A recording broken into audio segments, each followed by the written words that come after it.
નમસ્કાર. નિવિઝન school online ક્લાસમાં આપ સર્વેનું હાર્દિક સ્વાગત છે. આપણે ધોરણ 7 વિષય હિન્દી કાવ્ય 5 ધરતી કી શાન, ધરતીનું ગૌરવ. તો તેનો આપણે ધરતી કી શાન વિશેનો અગાઉ અભ્યાસ કરી ચૂક્યા છીએ. તો આજે આપણે હવે પછીની ધરતી કી શાન વિશેનો અભ્યાસ કરવાનો છે. તો તેમાં કવિ છે પંડિત ભરત વ્યાસજી.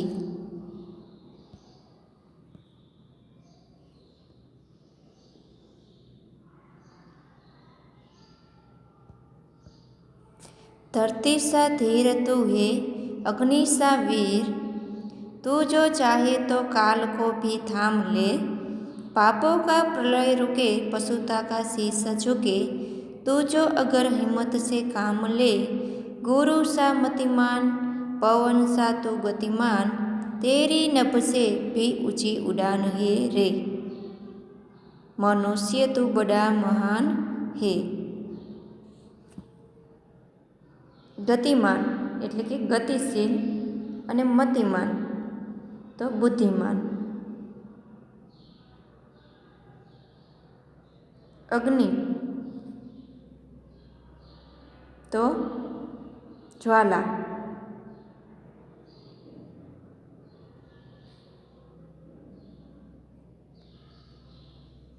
કે હે મનુષ્ય, तुझ में धरती जैसा धीरज है. धीर એટલે કે ધીરજ, ધરતી એટલે ભૂમિ. तुझ में अग्नि जैसी शक्ति है, तू चाहे तो काल को भी रोक सकता है. थाम ले એટલે रोक सकता है. तू अगर हिम्मत से काम ले तो पापों की विनाश लीला भी रुक सकती है. और आदमी को हैवान बनने से रोका जा सकता है. तुझ में महान देवगुरु जैसी बुद्धिमत्ता है और तू पवन की तरह गतिशील है. तो आकाश नभ એટલે કે આકાશ, ऊंची उड़ान એટલે કે पहुँचने की शक्ति रखता है. कि तो आकाश से भी ऊंचे पहुँचने की शक्ति रखता है. हे मनुष्य, ताराમાં ધરતી જેવી ધીરજ છે, તારામાં અગ્નિ જેવી શક્તિ છે. તું ઈચ્છે તો કાળને પણ રોકી શકે છે. તું જો હિંમતથી કામ લે તો પાપોની વિનાશ લીલા પણ અટકી શકે છે અને મનુષ્યને હેવાન બનતો રોકી શકે છે. તારામાં મહાન દેવગુરુ જેવી બુદ્ધિમત્તા છે અને તું પવનની જેમ ગતિશીલ છે. તું આકાશથી પણ ઊંચે પહોંચવાની શક્તિ ધરાવે છે.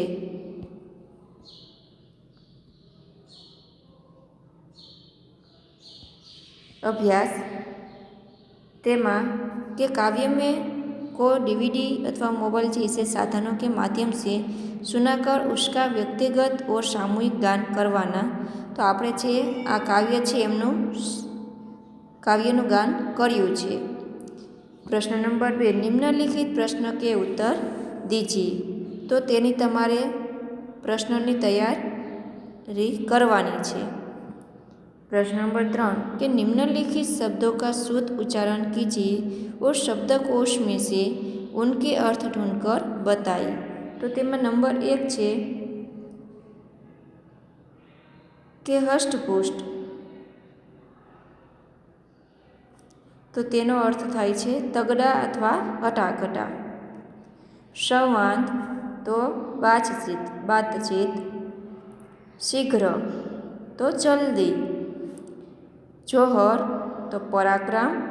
युद्ध में शत्रु की विजय निश्चित हो जाने पर राजपूत स्त्रियों का अग्निकुंड में जल भरना.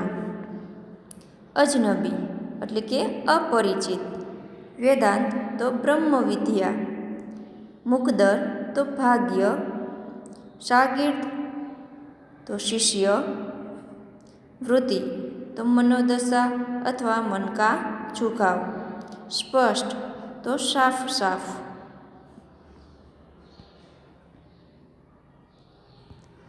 प्रश्न नंबर 4 के निम्नलिखित काव्य पंक्तियों का भावार्थ बताइए। पृथ्वी के लाल तेरा हिमगिरी सा भाल, तेरी प्रकृति में तांडव का ताल है। कि हे पृथ्वी के पुत्र, तेरे पास हिमालय जैसा ऊंचे दर्जे का दिमाग है। तू अगर क्रोध में अपनी भौं तिरछी कर दे तो उसका वही असर होगा जो शिव के तांडव की ताल में होता है।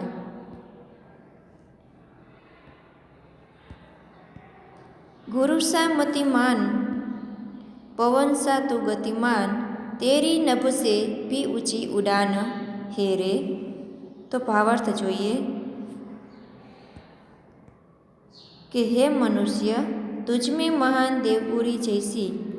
देवगुरु जैसी बुद्धिमत्ता है और तो पवन की तरह गतिशील है। तो आकाश से भी ऊंचे पहुँचने की शक्ति रखता है।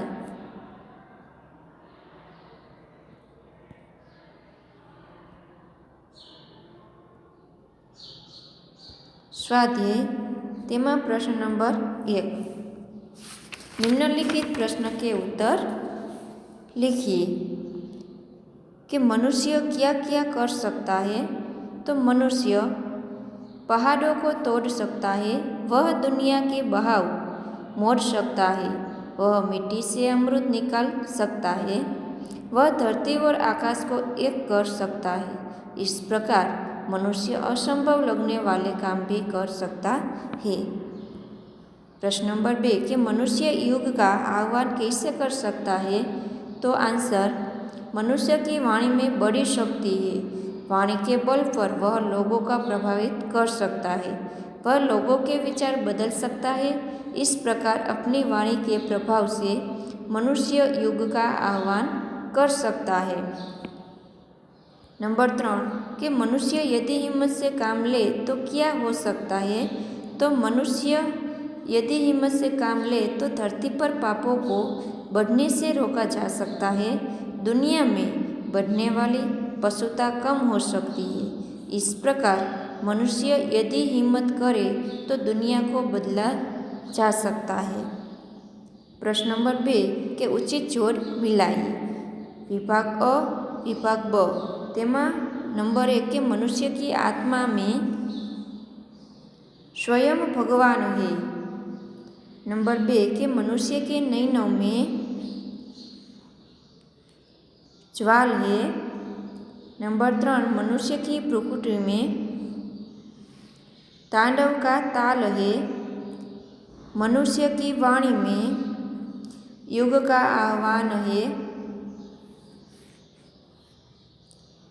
नंबर 5 मनुष्य की छाती में महाकाल है। प्रश्न नंबर 3 निम्नलिखित प्रश्नों के सही विकल्प के सामने राइट कीजिए। मनुष्य चाहे तो काल को थाम ले, मनुष्य चाहे तो धरती को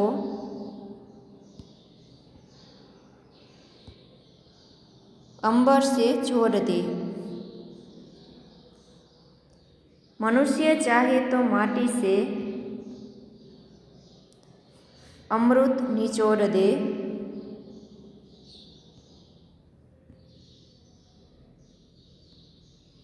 प्रश्न नंबर 4 के नीचे दिए गए शब्दों के विरुद्धार्थी शब्द देखकर वाक्य में प्रयोग कीजिए।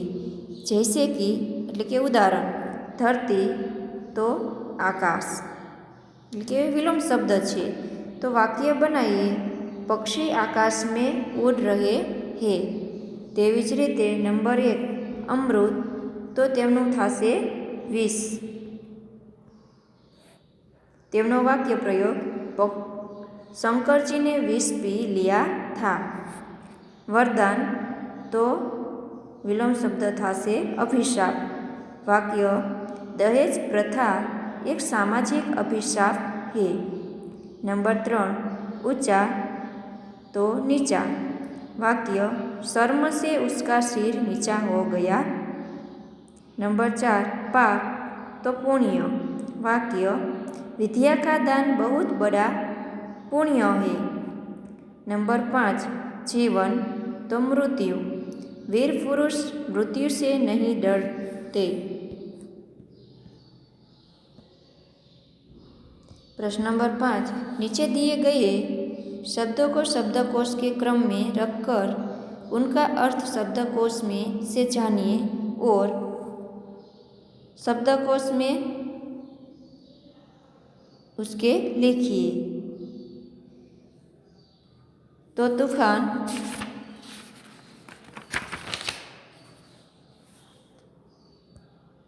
तो आंधी अथवा हवा पानी का भीषण उत्पात।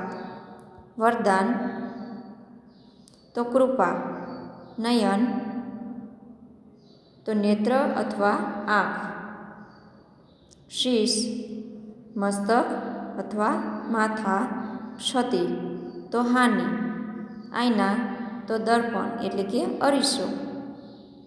झंकार तो पायल अथवा वीणा के जे पगमां आपणे झांझर पहेरीए छीए तो झंकार एटले पायल अथवा वीणा।